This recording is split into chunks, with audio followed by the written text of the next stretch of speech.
We thought she was in the southwest turret.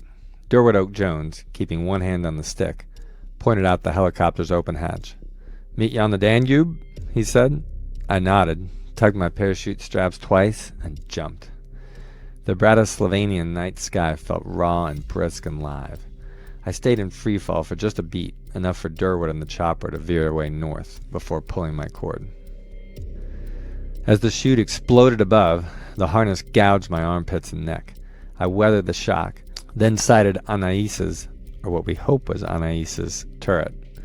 I leaned into the chute's steering lines, fighting a stiff wind.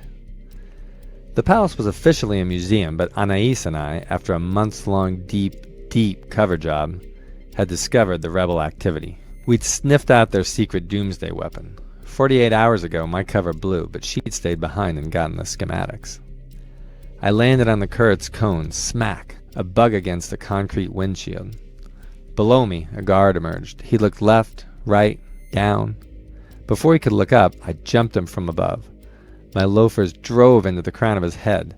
Down we went in a heap. A second man came at me. Him I dropped with the pistol Durwood had outfitted me with in prep. A third man hurled some kind of spinning disc which cracked my gun hand. The weapon clattered 150 feet to the ground. "Hey," I said, "I needed that."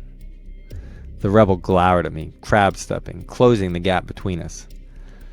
I swelled my chest, making myself bigger like you do when you come up against mountain lions on a hiking trail.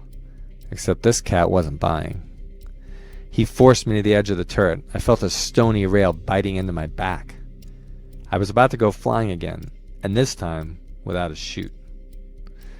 Suddenly a blast rent the air. The man collapsed. Standing behind him, aiming a slender six-shooter of her own, was the French operative herself, Anais.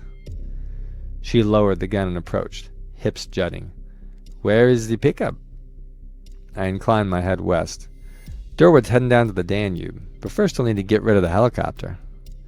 Her thumb edged the collar of my sport coat. "Helicopters are big.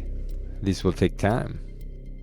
"I imagine so," I said, and followed her back inside the turret.